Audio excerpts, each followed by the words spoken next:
흥미로운 걸 발견했어요. 그러니까 결국은 청와대와 국정원의 이런 문화예술계 MB정부의 블랙리스트가 어떤 연관이 있느냐 하는 그런 문제지 않습니까? 예. 그런데 제가 이거는 있던 걸 발굴한 건데, 그러니까 이명박 정부 말기에 예.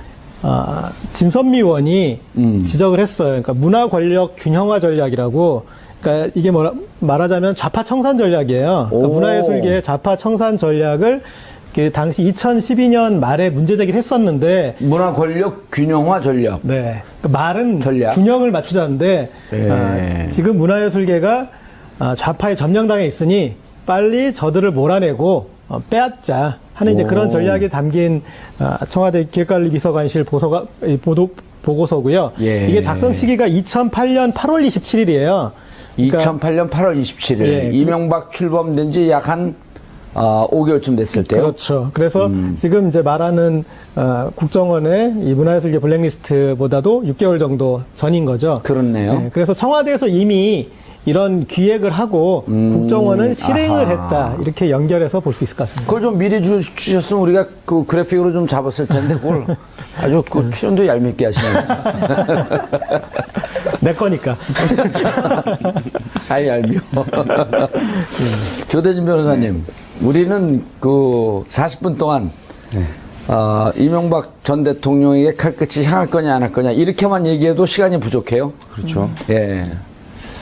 뭐 당연히 뭐 칼끝이 갈 것으로 보이고요. 그리고 이제 국민이 그 칼끝이라는 그 표현 자체가 조금 뭐 이게 조금 예리해서 그런데 어쨌든 수사의 종국적인 목적과 방향은 이명박 대통령이 이거를 인지하고 지시했느냐. 뭐 지금 국정농단 관련해서 뭐 대통령이 그리고 김기춘 실장이 이런 부분을 의심을 받고 있는 것도 그리고 책임을 져야 된다고 얘기가 나오는 것도 뭐 통치자가 그리고 통치자를 돕는 사람들이 이런 부분을 이제 강압적으로 이렇게 흐름을 만들려고 했다는 것 자체가 지금 책임을 져야 된다는 부분으로 나오고 있거든요. 그렇기 예. 때문에 이명박 대통령도 이런 부분들을 인지했다면 당연히 관련된 부분은 확인을 해서 책임을 져야 된다고 보여집니다.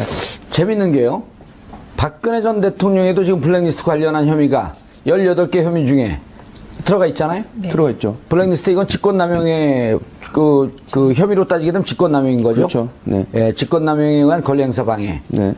그리고 18개 혐의 중에 이게 들어가 있고, 그리고 이미 이거로 김기춘, 조윤선만 뺀 나머지 6명이 유죄를 받았고요. 네. 그러면 이것이 하나의 판례로 그 형성이 되면, 그리고 대법까지 이게 확정이 된다고 한다면 이명박 대통령이 했던 것도 이 틀 안에 그대로 짜 맞춰지는 거 아닌가요?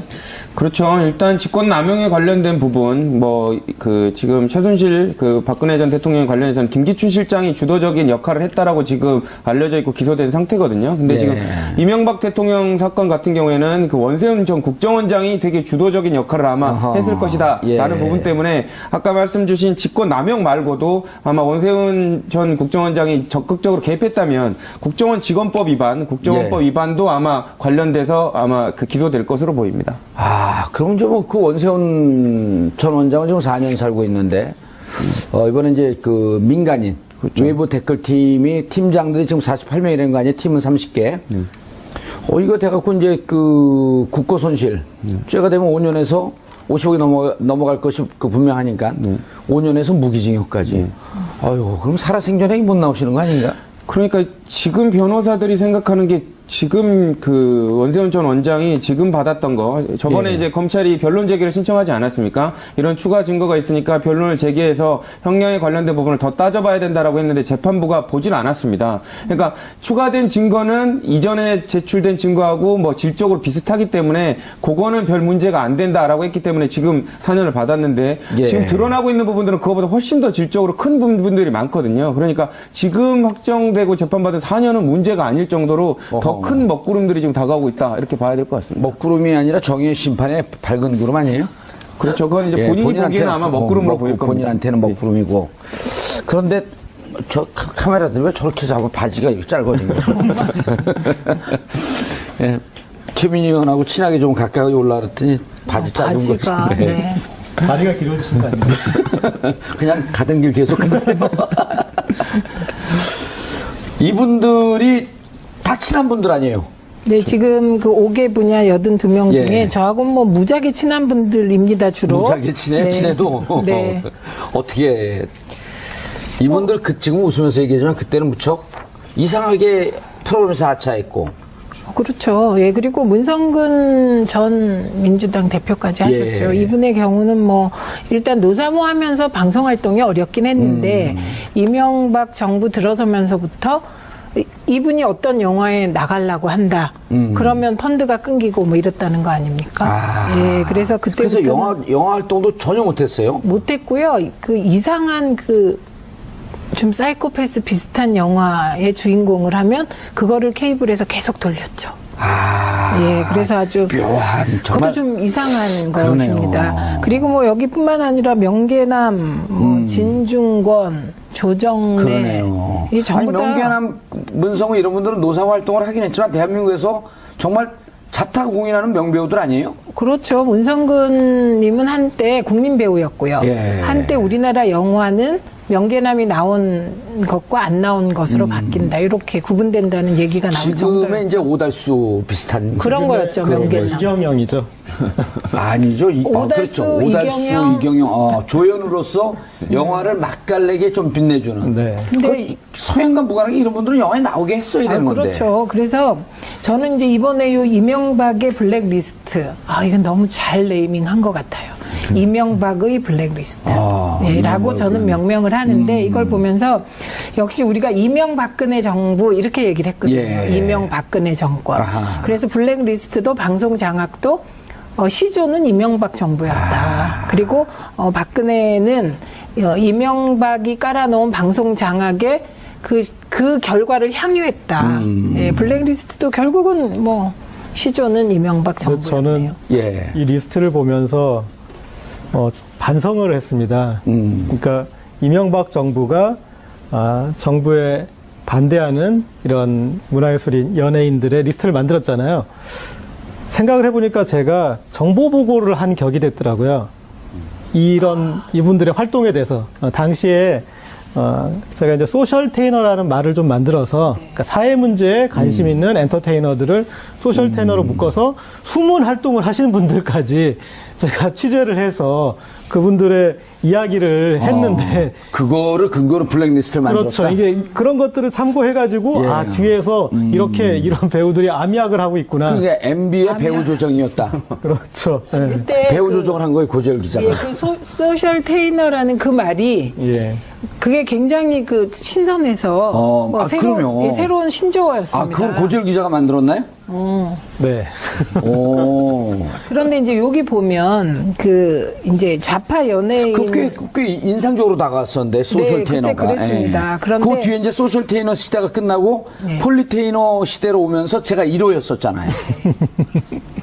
가던 길 가시죠. 네, 우리 가던 길 가면 예. 왜 이제 원세훈 국정원이 좌파 연예인 대응 TF 이렇게 만들었다고 예. 했잖아요. 근데 요게 연예계만 그런 게 아니고요. 이명박 정부가 들어서서 하려고 했던 게 좌파 척결이었습니다. 네, 그래서 그때 지금은 뭐 거의 알려지고 그랬지만 저도 싹 제 뒤를 털려서 최근에 제가 이제 과거에 그때 민주 언론운동 하시고 그랬을 때 아니에요? 그리고서 방송위원회 부위원장을 했죠. 방통위원회인가 방송위원회인가? 그러니까 과거에는 방송위, 방송위원회. 지금은 방통위. 그래서 제 경우도 최근에 방송위에서 같이 일했던 방송위 예. 직원이 연락이 왔어요. 내가 그때는 당신한테 얘기 못했지만 이제는 얘기한다면서 저의 비리를 얘기하라고, 돈 받은 거 얘기하라고 자기가 검찰에 몇 번을 불러갔습니다. 이거를 이제서야 너한테 얘기한다. 왜냐하면 그때는 너무 이게 제가 좀 신경 쓰일까봐 얘기를 못했다. 그러니까 이게 저는 이제 근데 부위원장 비리가 없으신 분 아니에요? 안 나왔죠 하나도. 검찰 가서 그분이 그렇게 얘기했나? 이분은 최민희 씨야말로 명경지수다. 어쨌든. 그래서 저는 뭐 드러난 게 없어요. 예. 1,800원 나왔는데. 1,800원? 그게 이제 방송위원회 부위원장 카드로. 예. 민주언론 시민연합 앞에 가서 김유진 사무처장한테 1,800원짜리 커피 사줬다. 그게 무슨 뭐랬더라? 그래갖고 그거 가지고. 직무연관성이 없는 곳으로 가서 법카를 썼으므로 그쵸. 배임 횡령이다 1,800원. 네, 그게 코미디를 하시네요. 그래서 저를 국회로 불러서 예. 제가 국회에 출석까지 했습니다. 1,800원 어디다 썼나? 예, 근데 그건 뭐 안 물어봤어요.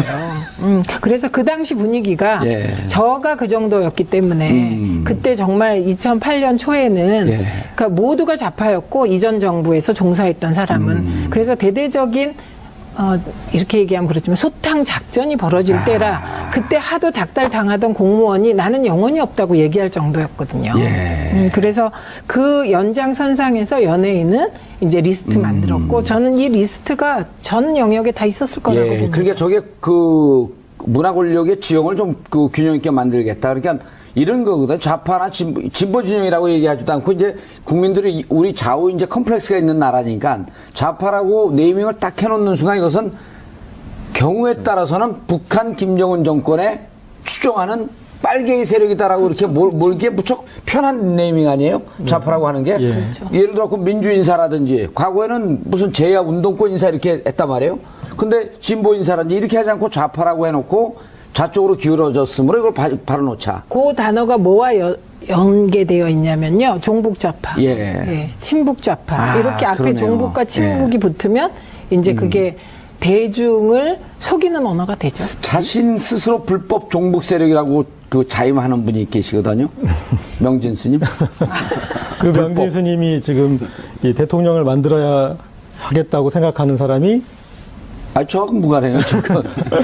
민사로만 하면 안 됩니다.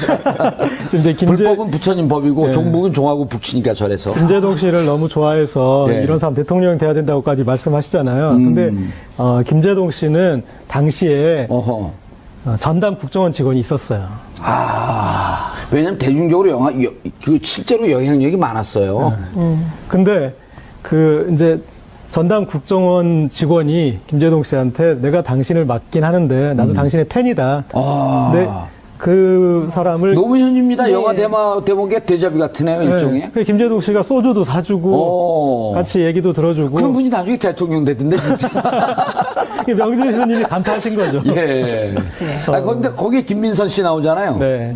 원래 이름이 원래 이름이 원래가 김민선이고요. 김민선. 그리고 지금 바꾼 게? 개명한 이름이 김규리인데 김민선 씨. 지금 이제 이분은 또 여배우의 그 불우함이 있습니다. 뭐냐면 지금 이 20대 후반에서 30대 중반까지의 나이잖아요. 예. 이명박근혜 시대가. 여배우가 가장 전성기여야 될 시기에 그러네. 이렇게 잃어버린 거예요. 김민선 씨가 친구입니다. 친구예요? 네, 개인적으로 친구고 아까도 카톡 했는데요. 실검에 올랐다고 제가 얘기했는데 저도 했습니다. 실질적으로 되게 그 피해를 많이 본 거. 그러니까 본인은 그렇게 사적인 자리에서 얘기를 하는데요. 2012년 12월 19일 날 대선 그 문재인 대통령이 대통령 후보가 지고 네. 그날 김민선 씨의 행적을 아세요? 그건 모릅니다. 이태원의 모 식당에 와서 술을 마시다가 통곡을 하면서 너무 울어갖고 사람들이 말려갖고 그렇게 데리고 갔다는. 네. 그러니까 뭐가 본인이 하려고 하면 뭔가 자꾸 엉키고 안 되고 이런 부분들이 처음에는 자기 탓인 줄 알았는데 그게 아니라 그래서 이름까지 예. 막 개명한 거예요. 그렇죠. 그래서 이게 이름을 안 되는 바꿨는데. 거예요. 이름을 바꿨어요. 이게 너무 연기가 안 돼. 연예 활동이 안 풀린다고. 그게 정권의 예. 블랙리스트 때문인 거. 계속 얘기해서 이게 재밌습니다. 네네. 예. 어쨌든 그런 부분들 때문에 본인이 그런 그 얘기를 하더라고요. 근데 본인은 처음에 그런 생각을 했던 게 어떻게 이제 그 국가라는 뭐 이런 부분이 내가 의심하는 대로 정말로 이렇게 통제를 했겠느냐라고 생각이 됐는데 예. 이제는 다 드러나고 있지 않습니까? 제가 궁금한 게 이런 겁니다. 이게 지금 청와대 그다음 국정원 TF 국정원 뭡니까 국정원 적폐청산 적폐청산 TF에서 이 문제를 검찰에 이제 수사 권고를 하잖아요. 네, 그렇죠. 그렇게 앞서서 이런 근거가 나오면 이 대상자들 예를 들어 명계남 배우라든지 문성근 배우라든지 김민선 씨라든지 이런 분들이 우리가 실질적으로 당신들의 이러한 잘못된 정책으로 인해서 피해를 보았습니다라고 하고 이명박 전 대통령을 고소하면 어떻게 되는 겁니까? 그러니까 손해배상도 되고요. 그리고 관련돼서 고소를 하게 되면 예. 그것 때문에 형사처벌을 당연하죠. 해달라고 고소를 하는 거죠. 네네. 왜 이런 거 가만히 있습니까? 그렇죠. 수사가 제기되는 거는 뭐 충분히 가능하다고 봅니다. 그리고 예. 그걸 떠나서 일반적으로 지금 피해를 실질적으로 보지 않았습니까? 그렇기 때문에 민사소송을 통해 가지고 대통령의 이러한 통치 정책 때문에 그리고 이러한 개입 때문에 피해가 생겼다라고 충분히 민사적으로 주장할 그 이유가 있다고 저는 보여집니다. 민사 별로 관심이 없어요. 예, 알겠습니다. 형사. 근데 그 고소는 그러니까 수사기관이 인지하게 하는 건 얼마든지 가능합니다. 그리고 지금 이 피해가 현재 진행형입니다. 그렇죠. 10여 년 전 일이 아니라 이를테면 그런 이제 김민선 씨가 그런 것에 대해서 이제 코멘트를 하지 않습니까? 그리고 예. 내가 낸 세금으로 내 발목을 잡았구나. 이제 그런 말들을 한 것들에 대해서 기사가 나오잖아요. 예. 그러면 그 기사에 일베 성향의 그런 사람들이 악플을 계속 다는 거예요. 그게 또 스트레스를 주고. 자기는 예. 10년 만에 억울함이 해소되나 싶었는데 그 밑에 달린 댓글들은 또 다 자기 욕인 거예요. 예. 그런데 기억하시는 분들이 있는지 모르겠지만 일베 쪽에 좌파 연예인 리스트라고 빨갱이 연예인 리스트 그런 식으로 해서 이와 거의 흡사한 리스트가 있어요. 그러니까 이분들은 그런 국가 권력에 의해서 이렇게 이제 단죄되고 피해를 입은 것과 함께 그런 것들이 또 한 차례 그런 이 우파 네티즌들한테 공유되면서 예. 다시 또한 그 대중 연예인이기 때문에 대중들의 반응이 제일 뼈아프거든요. 예. 근데 대중들이 본인들을 타겟으로 해서 이렇게 공격을 가하니까 좀 이중의 피해를 입게 되는 거죠. 이런 거네요. 조대진 변호사님. 일테면 이 국가가 그러니까 그 수구 성향의 국가가 국정원을 동원해서 가이드라인을 주고 그럼 그 가이드라인을 자양분으로 삼아서 일베나 이렇게 그 성향의 극우 보수 성향의 이런 사이트에서 다시 한번 이들의 명성에 흠이 갈 수 있는 댓글을 달고 그렇죠. 그 댓글을 다는데 하나의 바람을 또 잡아주면서 방향을 잡아주는 게 민간 댓글 부대고 그렇죠. 국정원은 지침을 주고 그럼 군에서 이것들이 간첩이네 하면서 사이버 사령부가 해서 너댓게 팀이 그냥 난도질을 해대는. 그렇죠. 그러니까 사실상 한 명, 그 대상은 한 일개 개인인데 조직적으로 여러 사람이 여러 가지 방식으로 해서 초토화를 시키는 거죠. 댓글을 뭐 활용해가지고 이 사람의 이미지를 망치고 예. 이미지 망친 이미지 가지고 또다시 이렇게 의심사고 정부 정책에 반한다고 또 분류하고 그렇기 때문에 사실상 저항할 수 있는 방법이 없고요. 당사자들은 그렇게 했다고 그러더라고요. 왜 이렇게 내 일이 안 풀리나? 내 사주가 안 좋은가? 예. 뭐 이런 그래서 이름도 바꿔봐야겠다 이런 생각까지 했는데 결국에는 국가가 주식적으로 개입했을 가능성이 높아지는 분위기입니다. 근데 이 부분에서 최민희 하나- 의원님, 네. 제가 이제 우리가 방송을 보는 분들이 신문 기사를 못 보는 분들도 계시고 네, 그렇기 네. 때문에 실질적으로 대표적으로 어떻게 이분들이 피해를 받는지 소개를 좀 해주시죠. 네, 이거는요. 우선 첫째는 대표적으로 김제동, 김미화, 김여진 씨 예를 예. 들어보면 될 아하. 것 같아요. 그리고 이게 다 문제가 됐습니다. 그 당시에. 그래서 김제동 씨가 출연하는 어떤 프로그램을 예. 국정원이 나서서 프로그램 자체를 폐지시켜라. 어허. 이렇게 나온 거예요. 예. 그게 환상의 짝꿍이라는 겁니다. 어. 예, 그런데 실제로 2010년 7월에 MBC 환상의 짝꿍 사랑의 교실이 폐지됩니다. 예. 예, 그리고 이제 김미화 씨 같은 경우는 그 세계 김제동 거 조금 더 소개해 줄 할까요? 내용이 많네요. 예, 많습니다. 예, 그리고 김제동 씨 거 다시 한번. 예. 예, 이게 이제 2010년 5월에 노무현 전 대통령 추도식 사회를 맡았어요. 예, 시청 앞에서 열린 거였었죠. 노제. 네. 예. 그런데 그때 엠넷에 녹화까지 마친 김제동 쇼라는 게 있었습니다. 어허. 그런데 이게 5월 첫 방송 나온다고 고지도 된 걸로 아는데 연기가 되다가 6월 초에 김제동이 하차하겠다고 의사를 표명했습니다. 그 내부에서 무슨 얘기가 진행됐는지는 잘 모르지만. 그럼 모르지만 어쨌든 그 진행 상황이 그렇고요. 그다음에 김미화 씨 같은 경우는 예. 이분이 꼭 친정부라기보다는 예. 여성단체 연합의 뭐 소위 시민단체 쪽에 그 예. 무슨 행사에 사회도 보고 그랬어요. 그러니까 성향 자체가 되게 좀 리버럴하고 그렇죠. 개혁적인 예. 분이었어요. MBC 특정 라디오 진행자 퇴출 유도. 이거는 MBC 프로그램 저거 아닌가요? 그 세계는 지금. 김미화의 세계는 그리고 우리는 이게 되게 인기 프로그램이었어요. 김미화 세계는 그리고 우리는. 네, 근데 여기에서 하차했고요. 그때 예. 김미화 씨가 그랬어요. 이거는 호응도 높고 시청률도 높은데. 청취율입니다. 예, 죄송합니다. 청취율도 높은데 왜 이거 내가 그만둬야 되냐 이런 어허. 얘기도 했던 거죠. 많이 문제가 됐었죠, 저게. 그렇죠. 저거는 굉장히 문제가 됐고요. 그다음에 예. 김여진 씨 있습니다. 아하. 예, 근데 이분은 진짜 매력적인 예. 여성 탤런트인데요. 이분도 마찬가지입니다. 국정원 활동 내역을 보면요. 그 내용에 MBC 특정 문화 연예계 출연 인물 퇴출 유도 이게 청와대까지 보고가 됐어요. 예, 그래서 이게 심지어 사규를 만들어 가지고요. 그 출연 제한 규정을 마련해서 이야. 이제 자른 케이스입니다. 그래서 저럴 땐 또 2011년 8월 우리가 여기서 짚고 넘어가야죠. 김재철 사장이 재임하던 시절. 그렇죠. 예. 그래서 MBC 손석희 시선 집중 예. 고정 패널로 발탁됐는데 그리고 MBC가 이거를 보도 자료 자료까지 낸 뿌렸어요. 상황에서? 예, 그런데 뭐 출연이 무산됐고. 출연 무산됐고요. 보도자료 배포했던 라디오 본부장하고 담당 부장, 홍보부장이 경징계 처분까지 받은 일이 예, 있습니다. 누가 처분했을까요? 김재철 사장. 그렇죠. 아하.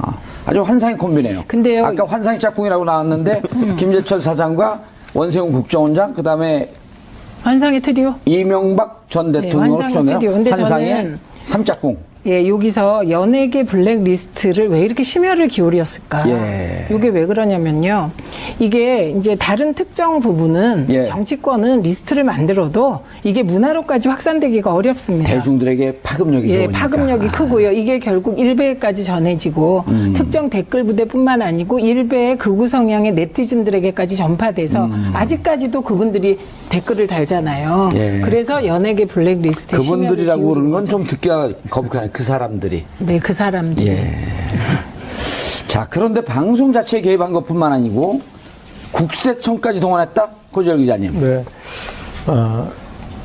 이게 사람이 다 자기만 괴롭히면 예. 버틸 수 있는데 자기가 속한 회사를 혹은 자기의 가족을 이렇게 괴롭힐 때 못 버티지 않습니까? 예. 최민희 의원하고 저는 누가 괴롭혀주면 행복해요. 그래서 이런 이제 출연 기회나 프로그램 폐지나 그런 것과 함께 소속사를 세무조사해서 옥죄는 방식을 썼습니다. 제일 힘든 그 탄압이 들어왔네요. 네. 그래서 오. 그 소속사가 이제 이런 연예인들을 자제하게 만드는. 그러니까 예. 연예인들은 생각을 갖지 마라. 그리고 생각이 있더라도 표현을 하지 마라. 이렇게 압박을 해버린 거죠.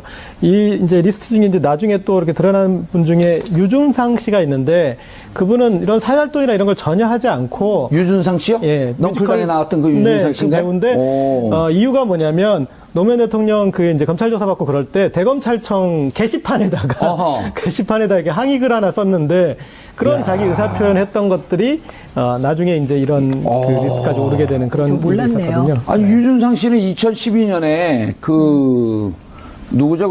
그 여자 배우와 넝쿨체 굴러, 김남주 씨하고 함께 넝쿨체 굴러 들어온 당신. 넝쿨당. 그분은 지금 조작에 나오는 분이죠? 네, 맞습니다. 예. 네, 어머. 아니, 제가, 그분이 대일외고 출신이에요. 그래서 제가 그 외고 폐지할 때 그분 생각이 늘 나고, 그 다음에 2012년에 그 감옥에서 그걸 틀어줘갖고 열심히 봤어요. 넝쿨당을. 예? 네. 어. 그때 근데, 넝쿨당. 근데 정말 사회활동을 안 하시던 분인데, 네.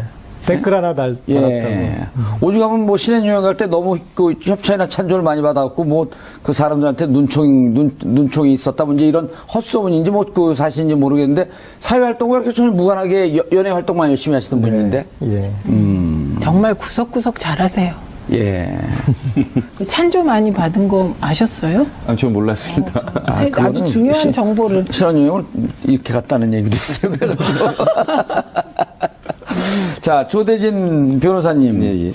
한번 그 MB 정부의 국정원 문서 제목을 한번 좀 읽어봐 주시죠. 제목만 봐도 섬뜩섬뜩해요. 그렇죠. 근데 뭐 공통점은 딱 드러납니다. 뭐 일단 명의 자체는 거의 다 비서관, 수석들 뭐 이 위주로 작성이 됐고요. 2009년도 9월에는 그 제목이 기획관리 비서관 명의로 좌파 성향 감독들의 이념 편향적 영화 제작 실태 및 좌편향 방송 PD 주요 제작 활동 실태 야, 이거 이렇게 하고 대국민 있습니다. 그 무슨 군사 작전을 하는 것 같네요. 무슨 뭐 어디 심리작전. 작전 계획 뭐 이런 것 같습니다. 그리고 작게 20일 뭐 이렇게 하고. 맞습니다. 그리고 2010년도 5월에는 홍보수석 명의로 나온 건데 거의 비슷합니다. KBS 공영방송인 KBS 조직 개편 관련한 좌편향 인사 여부, 그리고 2010년도에는 민정수석 명의로 좌편향 연예인들의 활동 실태 그리고 고려 사항을 파악하라 뭐 이런 제목으로 문서가 내려왔고요. 그리고 2010년 10월과 6월에도 각각 기획관리 비서관과 홍보수석 명의로 문화예술단체 내 좌파 인사 관리 방안, 그리고 예. 좌편향 성향 언론인 학자 연예인들이 진행하는 고정 프로그램이 뭔지 그 실태를 파악해라라는 정도의 내용까지 나온 상황입니다. 예. 최민희 의원님. 네. 자, 이게 블랙리스트인데요. 블랙리스트 하면 또 누구보다도 전문가시잖아요. 이게 저는 블랙리스트란 단어와 함께 대학교를 시작한 것 같아요. 예? 그때는 노동계 블랙리스트. 아, 근데 맞아요. 저는 지금 블랙리스트 나온 거 중에 제일 처절했던 게 노동계 블랙리스트 같고요. 예. 네, 그래서 그 단어는 뭐 저희에겐 좀 그렇죠. 아니, 그러니까 이 블랙리스트가 사실 원조가 네. 그 괴벨스 아닙니까? 아, 그렇죠. 예, 히틀러 시절에. 네, 그러니까 네. 인류상 다시 떠올리기 그 끔찍한 학살자. 히틀러의 2인자 괴벨스가 유태인 명단 작성하고, 그리고 언론인 명단 작성하고, 양심적 그 지식인들 명단 작성해서 네. 다 처형했던. 네. 그러니까 이게 지금은 처형할 수는 없지만 어쨌든 이분들의 활동을 옥죄해서 자본의 흐름을 막아버린다라고 하는 것은 생활상의 사형 선고 처형과는 다름없는 거 아니에요? 사형 선고고요. 아까도 예. 잠깐 김규리 씨에 대해서 우리 고재열 기자가 말씀하셨듯이 9년 동안 활동을 못한다는 건 연예인에게는 연예인들에게는. 사형 선고입니다. 그리고 가장 네, 그 황금기에 황금기에. 되게 그렇게 아하. 되거든요. 그러니까 나이로 따지면 지금 이제 문성근 님이 예. 그 조작에 나오잖아요. 예. 근데 9년을 지금 나이를 빼면 진짜 원숙한 연기를 할 때부터 못 나간 겁니다. 지금 9년을 빼면 조대진 변호사쯤 되지 않나요? 몇 년생이에요, 조대진 변호사가? 저는 39입니다. 39이에요? 네. 그럼 30 김기루 씨도 39이에요? 네, 동갑입니다. 오. 그리고 생일도 하루 차입니다. 8월 15일, 8월 16일. 오. 그리고 더 끔찍한 게 있습니다. 예. 이렇게 이제 몇몇 연예인들이 정치적인 발언을 해서 블랙리스트라는 게 있을 것 같고, 그 다음에 출연을 못하게 되고 그러면 연예인 모두에게 파급 효과가 있습니다. 아, 그러네. 네, 네. 알아서 입을 다물게 네, 하고 네. 저 사람이 왜 그런지 쉬쉬하지만 다 내용은 알 거 아니에요. 알고 있고 그래서 그 영화계에서 그러면서 그런 그- 말이 있습니다. 영화계에는 문성근 효과라는 말이 있습니다. 아, 모난돌이 정맞으니까 그쵸. 우리 참고 살자. 네, 그래서 아하. 이거 이제 살짝 뒷얘기를 해드리면 2012년에도 그렇고 2017년에도 그러고 이제 사실은 이제 선거 시기가 되면 문성근 효과. 그 연예인들에게 도움을 구하게 되잖아요. 예. 근데 가장 어려웠던 분야가 영화계였습니다. 그게 문성근 명계남 효과 때문에. 그래서 이제 블랙리스트를 만들고 그것으로 연예인을 옥죄는 거는요. 꼭 해당된 82명에게만 해당되는 게 아닙니다. 전 연예계를 전 연예. 옥죄는 거다. 예. 국회의원들이 야당 시절에 국회의원 하셨잖아요. 네. 18, 19대, 지금 20대니까 그 8년 동안 정봉주 효과라고 하는 게 또 있었다고. 맞아요. 다른 소리 하면 저렇게 된다. 정마진이 그냥 조용히 입 다물고 가늘고 길게 살자. 그거와 연관해서 예. 생각해 보니까 제가 19대 이제 국회 들어가서 계속 언론 문제를 봤잖아요. 예. 아무도 같이 안 하시는 거예요. 그럼요. 그게 아, 그 주위에서 그랬다면 정봉주처럼 된다. 네, 저한테. 방송인 될 거다. 그거? 근데 어쨌든 아, 실제 정봉주 효과가 있었어요. 예, 있었어요. 예. 예, 있었고 방송에 대해서 제가 문제 제기할 때 사실은 원내대표 한 분이 저를 불러서 어느 선 이상까지 나가지 말라. 지금 생각하면 그게 레드라인이었던 것 같아요. 맞아요. 근데 예. 제가 과감하게 펄쩍 예. 그리고 그 영광의 낙선을 기꺼이 받아들이고 다음에 또 꼭 돼요. 걱정하지 마세요. 예. 자, 고재열 기자님. 그런데 자, 이제 MB한테 갈 것이 가냐 안 가냐 뭐 갈 수밖에 없는 상황인데 또 오늘 그 시사인과 비슷한 노컷뉴스에서 예. 아니, 그거 아주 기사 잘 쓰기로 유명한데요. 시사인도 그렇고 노컷뉴스도 그렇고 거기서 시사 노컷 뉴스에서 BBK의 실소유자인 듯한 그 자금의 흐름이 파악됐다고요? 예.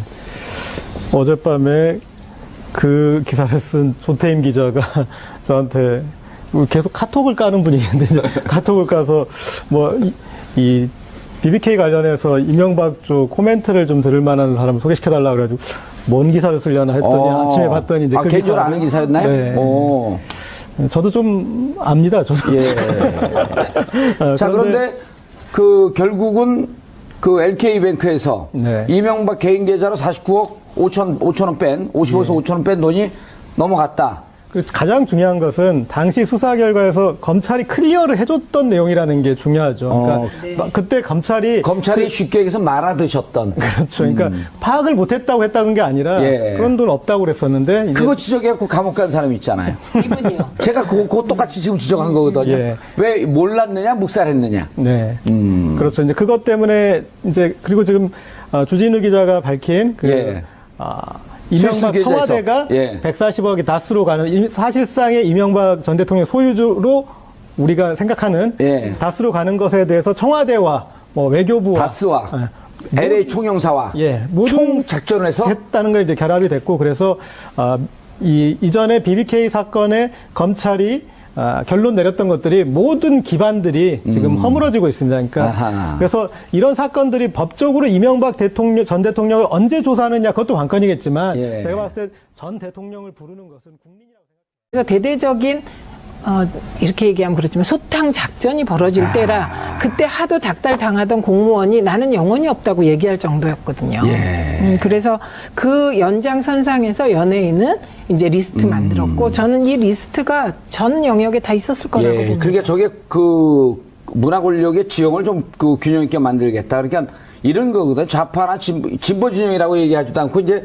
국민들이 우리 좌우 이제 컴플렉스가 있는 나라니까 좌파라고 네이밍을 딱 해놓는 순간 이것은 경우에 따라서는 북한 김정은 정권에 추종하는 빨갱이 세력이다라고 이렇게 몰기에 무척 편한 네이밍 아니에요? 좌파라고 하는 게. 예. 그렇죠. 예를 들어 그 민주 인사라든지 과거에는 무슨 제야 운동권 인사 이렇게 했단 말이에요. 근데 진보 인사라든지 이렇게 하지 않고 좌파라고 해놓고 좌쪽으로 기울어졌으므로 이걸 바로 놓자. 그 단어가 뭐와 연계되어 있냐면요. 종북 좌파, 예. 친북 좌파. 이렇게 앞에 그러네요. 종북과 친북이 붙으면 이제 그게 대중을 속이는 언어가 되죠. 자신 스스로 불법 종북 세력이라고 그 자임하는 분이 계시거든요.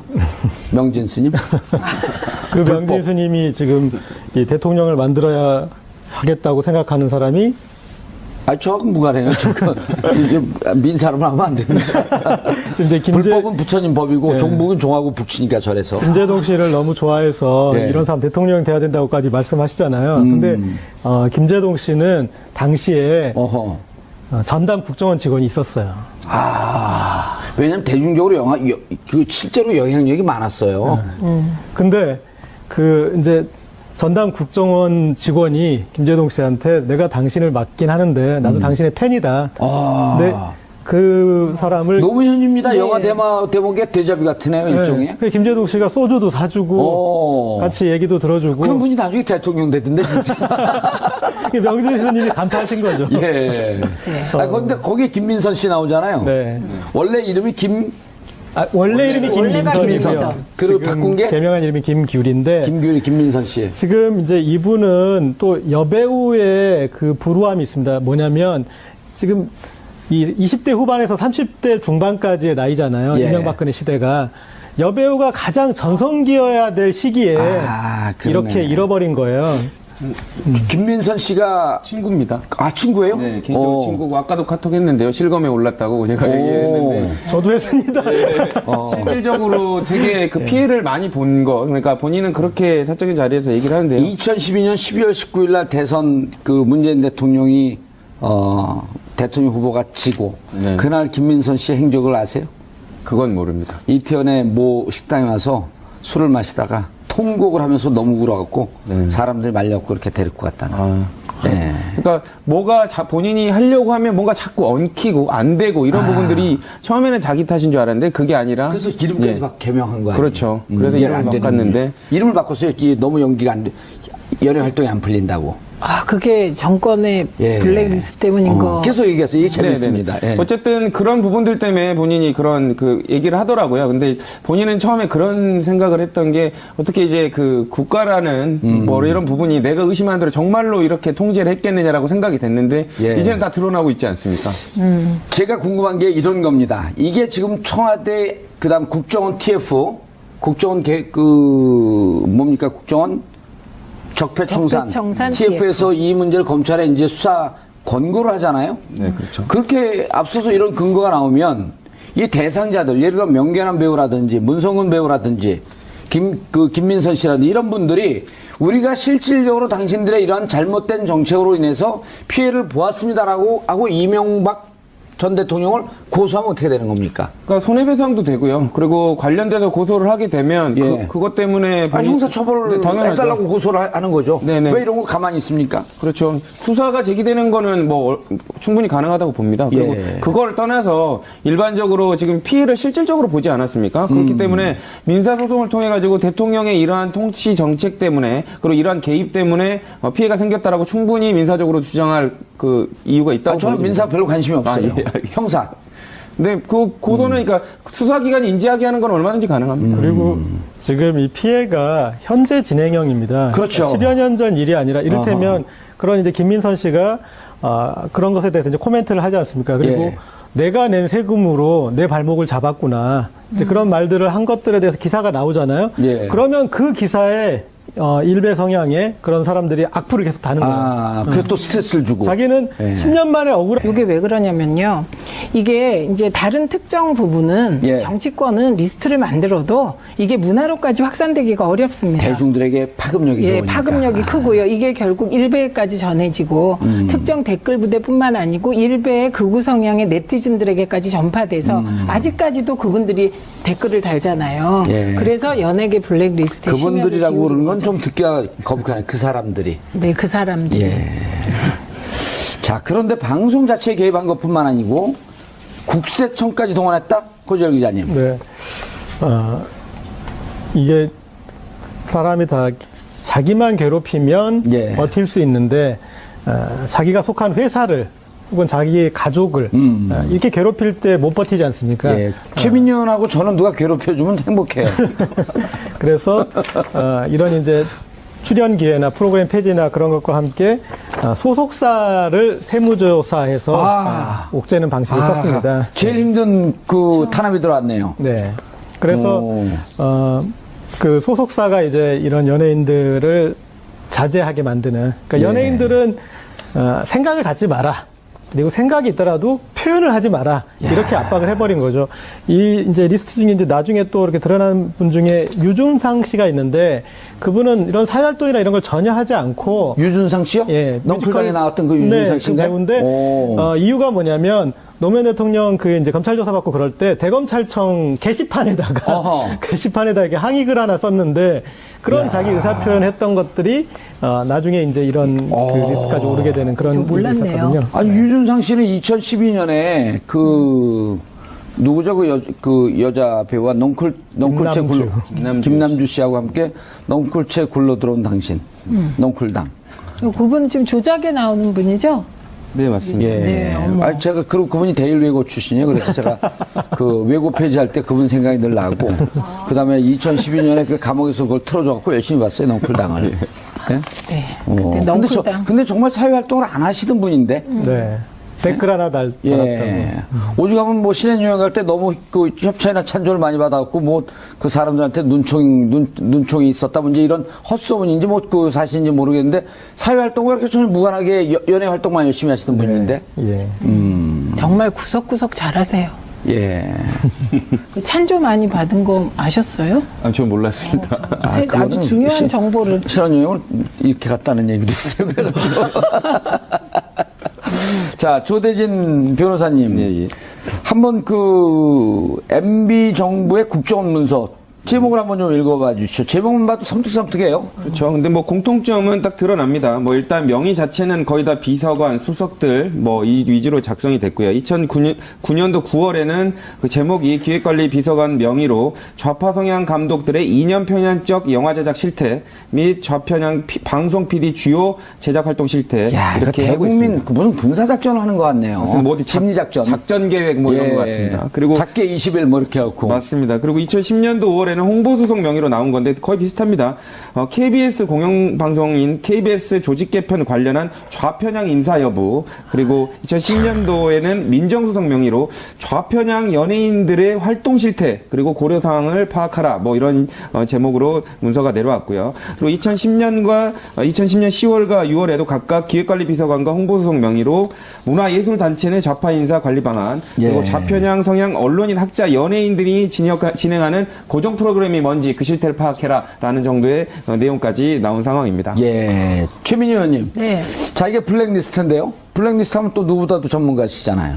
이게 저는 블랙리스트란 단어와 함께 대학교를 시작한 것 같아요. 예? 그때는 노동계 블랙리스트. 아, 근데 맞아요. 저는 지금 블랙리스트 나온 거 중에 제일 처절했던 게 노동계 블랙리스트 같고요. 예. 네, 그래서 그 단어는 뭐 저희에겐 좀 그렇죠.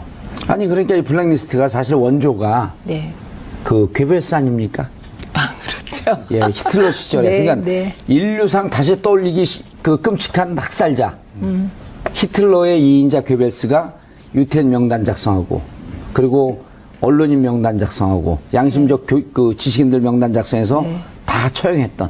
네. 그러니까 이게 지금은 처형할 수는 없지만 어쨌든 이분들의 활동을 옥죄서 자본의 흐름을 막아버린다라고 하는 것은 생활상의 사형 선고 처형과 다름없는 거 아니에요?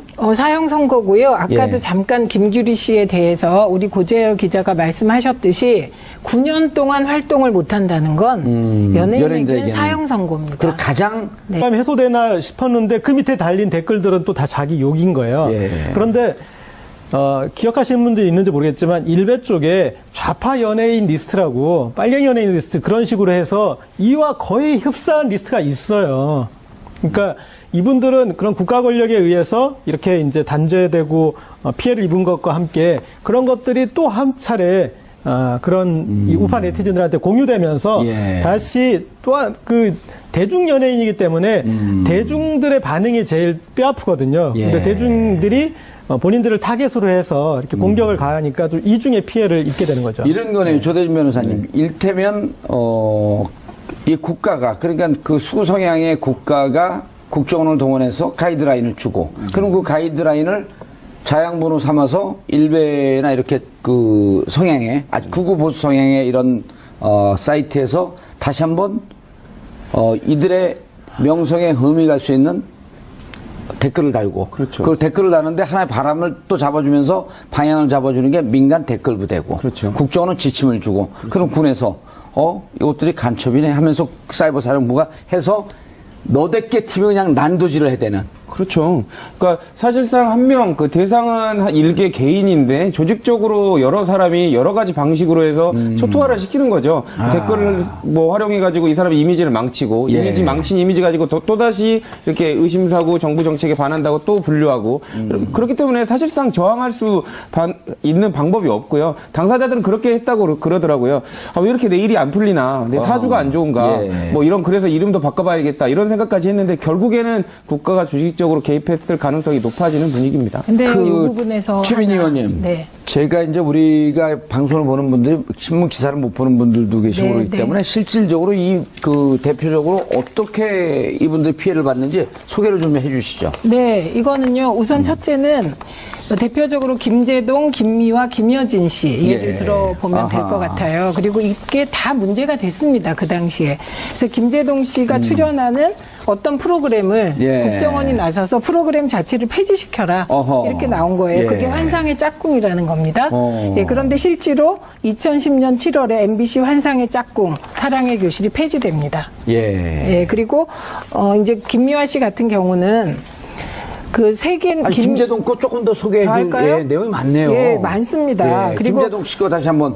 예. 예, 이게 이제 2010년 5월에 노무현 전 대통령 추도식 사회를 맡았어요. 예, 시청 앞에서 열린 거였었죠, 노제. 네. 예. 그런데 그때 엠넷에 녹화까지 마친 김제동 쇼라는 게 있었습니다. 어허. 그런데 이게 5월 첫 방송 나온다고 고지도 된 걸로 아는데 연기가 되다가 6월 초에 김제동이 하차하겠다고 의사를 표명했습니다. 그 내부에서 무슨 얘기가 진행됐는지는 잘 모르지만. 그럼 모르지만 어쨌든 그 진행 상황이 그렇고요. 그다음에 김미화 씨 같은 경우는 예.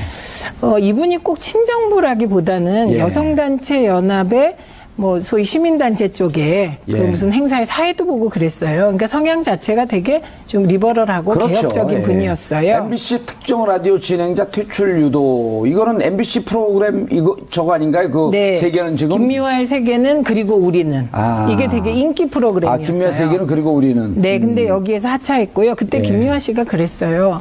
이거는 호응도 높고 시청률도 높은데. 청취율입니다. 예, 죄송합니다. 청취율도 높은데 왜 이거 내가 그만둬야 되냐 이런 어허. 얘기도 했던 거죠. 많이 문제가 됐었죠, 저게. 그렇죠. 저거는 굉장히 문제가 됐고요. 그다음에 예. 김여진 씨 있습니다. 아하. 예, 근데 이분은 진짜 매력적인 예. 여성 탤런트인데요. 이분도 마찬가지입니다. 국정원 활동 내역을 보면요. 그 내용에 MBC 특정 문화 연예계 출연 인물 퇴출 유도 이게 청와대까지 보고가 됐어요. 예, 그래서 이게 심지어 사규를 만들어 가지고요. 그 출연 제한 규정을 마련해서 이야. 이제 자른 케이스입니다. 그래서 저럴 땐 또 2011년 8월 우리가 여기서 짚고 넘어가야죠. 김재철 사장이 재임하던 시절. 그렇죠. 예. 그래서 MBC 손석희 시선 집중 예. 고정 패널로 발탁됐는데 그리고 MBC가 이거를 보도 자료 자료까지 낸 뿌렸어요. 상황에서? 예, 그런데 뭐 출연이 무산됐고. 출연 무산됐고요. 보도자료 배포했던 라디오 본부장하고 담당 부장, 홍보부장이 경징계 처분까지 받은 일이 예, 있습니다. 누가 처분했을까요? 김재철 사장. 그렇죠. 아하. 아주 환상의 콤비네요. 근데요, 아까 환상의 짝꿍이라고 나왔는데 김재철 사장과 원세훈 국정원장 그다음에 환상의 트리오? 이명박 전 대통령으로 환상의 추천해요. 트리오. 근데 환상의 저는 삼짝꿍. 예, 여기서 연예계 블랙리스트를 왜 이렇게 심혈을 기울였을까? 예. 하지만 그때는 무척 이상하게 프로그램에서 하차했고. 그렇죠. 예, 그리고 문성근 전 민주당 대표까지 하셨죠. 예. 이분의 경우는 뭐, 일단 노사모 하면서 방송 활동이 어렵긴 했는데, 이명박 정부 들어서면서부터 이분이 어떤 영화에 나가려고 한다. 그러면 펀드가 끊기고 뭐 이랬다는 거 아닙니까? 예, 그래서 그래서 그때부터 영화 활동도 전혀 못했어요. 못했고요. 그 이상한 좀 사이코패스 비슷한 영화의 주인공을 하면 그거를 케이블에서 계속 돌렸죠.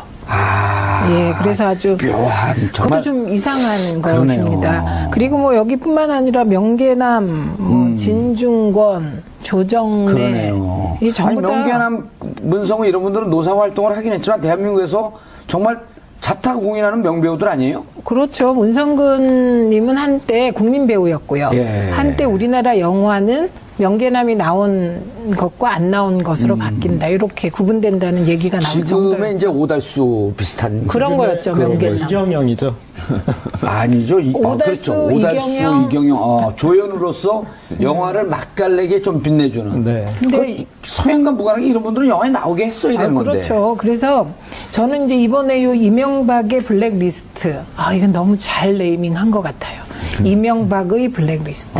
네, 라고 저는 명명을 하는데 이걸 보면서 역시 우리가 이명박근혜 정부 이렇게 얘기를 했거든요. 예. 이명박근혜 정권. 아하. 그래서 블랙리스트도 방송 장악도 시조는 이명박 정부였다. 그리고 박근혜는 이명박이 깔아놓은 방송 장악에 그 결과를 향유했다.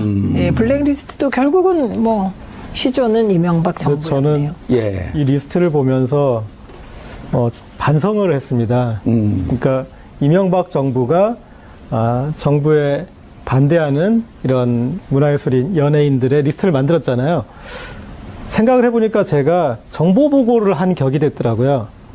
이분들의 활동에 대해서 당시에 제가 이제 소셜 테이너라는 말을 좀 만들어서 그러니까 사회 문제에 관심 있는 엔터테이너들을 소셜 테이너로 묶어서 숨은 활동을 하시는 분들까지 제가 취재를 해서 그분들의 이야기를 했는데 그거를 근거로 블랙리스트를 만들었다. 그렇죠. 이게 그런 것들을 참고해가지고 예. 뒤에서 이런 배우들이 암약을 하고 있구나. 그게 MB의 배우 조정이었다. 그렇죠. 예. 그때 배우 조정을 한 거예요, 고재열 기자가. 예, 소셜 테이너라는 그 말이 예. 그게 굉장히 신선해서 그럼요. 새로운 신조어였습니다. 그걸 고재열 기자가 만들었나요? 네. 오. 그런데 이제 여기 보면 이제 좌파 연예인 꽤 인상적으로 다가왔었는데 소셜 네, 그때 테이너가. 그랬습니다. 그런데 그 뒤에 이제 소셜 테이너 시대가 끝나고 네. 폴리 테이너 시대로 오면서 제가 1호였었잖아요. 가던 길 가시죠. 네, 우리 가던 길 가면 예. 왜 이제 원세훈 국정원이 좌파 연예인 대응 TF 이렇게 만들었다고 예. 했잖아요. 근데 요게 연예계만 그런 게 아니고요.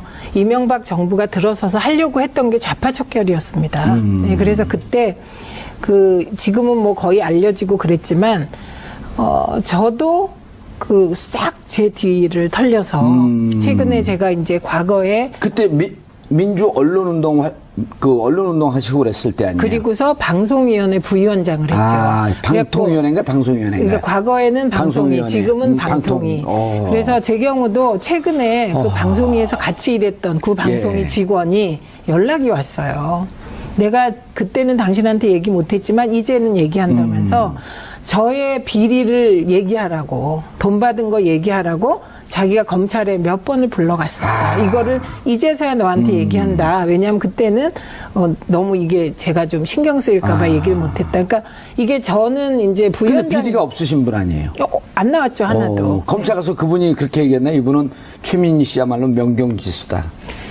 뭐 어쨌든 그래서 저는 뭐 드러난 게 없어요. 예. 1,800원 나왔는데 그게 이제 방송위원회 부위원장 카드로 예. 그 민주언론 시민연합 앞에 가서 김유진 사무처장한테 1,800원짜리 커피 사줬다. 그게 무슨 뭐랬더라? 뭐 그래갖고 그거 가지고 직무연관성이 없는 곳으로 가서 법카를 썼으므로 그쵸. 배임 횡령이다 1,800원. 네, 그게 코미디를 하시네요. 그래서 저를 국회로 불러서 예. 제가 국회에 출석까지 했습니다. 1,800원 어디다 썼나? 예, 근데 그건 뭐 안 물어봤어요. 그래서 그 당시 분위기가 예. 저가 그 정도였기 때문에 그때 정말 2008년 초에는 예. 그러니까 모두가 좌파였고 이전 정부에서 종사했던 사람은 그래서 흥미로운 걸 발견했어요. 그러니까 어허. 결국은 청와대와 국정원의 이런 문화예술계 MB정부의 블랙리스트가 어떤 연관이 있느냐 하는 그런 문제지 않습니까? 예. 그런데 제가 이거는 있던 걸 발굴한 건데, 그러니까 이명박 정부 말기에 예. 진선미 의원이 지적을 했어요. 그러니까 문화 권력 균형화 전략이라고.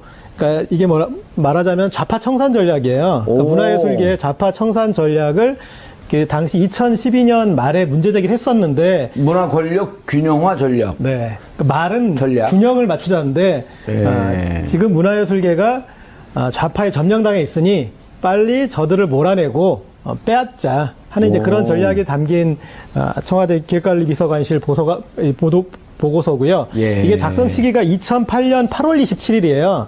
2008년 8월 27일. 예. 이명박 출범된 지 약 한 5개월쯤 됐을 때요. 그렇죠. 그래서 지금 이제 말하는 국정원의 이 문화예술계 블랙리스트보다도 6개월 정도 전인 거죠. 그렇네요. 네, 그래서 청와대에서 이미 이런 기획을 하고 국정원은 실행을 아하. 했다. 이렇게 연결해서 볼 수 있을 것 같습니다. 그걸 좀 미리 주셨으면 우리가 그 그래픽으로 좀 잡았을 텐데 그걸 아주 그 출연도 얄밉게 하시네요. 내 거니까. 아이 얄미워. 조대진 변호사님, 우리는 그 40분 동안 이명박 전 대통령에게 칼끝이 향할 거냐 안 할 거냐 이렇게만 얘기해도 시간이 부족해요. 그렇죠. 예. 뭐 당연히 칼끝이 갈 것으로 보이고요. 그리고 이제 국민이 그 칼끝이라는 그 표현 자체가 조금 이게 조금 예리해서 그런데 어쨌든 수사의 종국적인 목적과 방향은 이명박 대통령이 이거를 인지하고 지시했느냐. 아하. 지금 국정농단 관련해서 대통령이 그리고 김기춘 실장이 이런 부분을 의심을 받고 있는 것도 그리고 책임을 져야 된다고 얘기가 나오는 것도 통치자가 그리고 통치자를 돕는 사람들이 이런 부분을 이제 강압적으로 이렇게 흐름을 만들려고 했다는 것 자체가 지금 책임을 져야 된다는 부분으로 나오고 있거든요. 그렇기 예. 때문에 이명박 대통령도 이런 부분들을 인지했다면 당연히 관련된 부분은 확인을 해서 책임을 져야 된다고 보여집니다. 재밌는 게요. 박근혜 전 대통령에도 지금 블랙리스트 관련한 혐의가 18개 혐의 중에 들어가 있잖아요. 네. 들어가 있죠. 블랙리스트 이건 직권남용의 그 혐의로 따지게 되면 직권남용인 거죠. 그렇죠. 네. 예, 직권남용에 의한 권리행사 방해. 네. 그리고 18개 혐의 중에 이게 들어가 있고, 그리고 이미 이거로 김기춘, 조윤선만 뺀 나머지 6명이 유죄를 받았고요. 네. 그러면 이것이 하나의 판례로 형성이 되면, 그리고 대법까지 이게 확정이 된다고 한다면 이명박 대통령이 했던 것도 이 틀 안에 그대로 짜맞춰지는 거 아닌가요? 그렇죠. 일단 직권남용에 관련된 부분, 지금 최순실, 박근혜 전 대통령 관련해서는 김기춘 실장이 주도적인 역할을 했다라고 지금 알려져 있고 기소된 상태거든요. 근데 예. 지금 이명박 대통령 사건 같은 경우에는 원세훈 전 국정원장이 되게 주도적인 역할을 아마 아하. 했을 것이다. 예. 라는 부분 때문에 아까 말씀 주신 직권남용 말고도 아마 원세훈 전 국정원장이 적극적으로 개입했다면 국정원 직원법 위반, 국정원법 예. 위반도 아마 관련돼서 아마 기소될 것으로 보입니다. 그럼 이제 그 원세훈 전 원장은 지금 4년 살고 있는데, 이번에 이제 민간인, 그렇죠. 외부 댓글팀이 팀장들이 지금 48명이라는 거 아니에요? 팀은 30개. 이거 돼갖고 이제 국고 손실. 죄가 되면 5년에서 50억이 넘어갈 것이 분명하니까 5년에서 무기징역까지. 아유, 그럼 살아생전에 못 나오시는 거 아닌가? 그러니까 지금 변호사들이 생각하는 게 지금 그 원세훈 전 원장이 지금 받았던 거 저번에 예. 이제 검찰이 변론 제기를 신청하지 않았습니까? 이런 추가 증거가 있으니까 변론을 제기해서 형량에 관련된 부분을 더 따져봐야 된다라고 했는데 재판부가 보질 않았습니다. 그러니까 추가된 증거는 이전에 제출된 증거하고 뭐 질적으로 비슷하기 때문에 그거는 별 문제가 안 된다라고 했기 때문에 지금 4년을 받았는데 예. 지금 드러나고 있는 부분들은 그거보다 훨씬 더 질적으로 큰 부분들이 많거든요. 그러니까 지금 확정되고 재판받은 4년은 문제가 아닐 정도로 더 큰 먹구름들이 지금 다가오고 있다 이렇게 봐야 될 것 같습니다. 먹구름이 아니라 정의의 심판의 밝은 구름 아니에요? 그렇죠. 그건 이제 본인이 보기에는 아마 먹구름으로 보일 겁니다. 본인한테는 먹구름이고. 그런데 저 카메라들 왜 저렇게 잡고 바지가 이렇게 짧아진 거야? 예. 최민희 의원하고 친하게 좀 가까이 올라왔더니 바지 짧은 거. 바지가, 네. 다리가 길어지신 거 아니에요? 그냥 가던 길 계속 가세요. 이분들이 다 친한 분들 아니에요? 네, 지금 그 5개 분야 82명 예. 중에 저하고는 뭐 무지하게 친한 분들입니다, 주로. 무지하게 친해? 네. 친해도? 네. 어떻게. 이분들 지금 웃으면서 얘기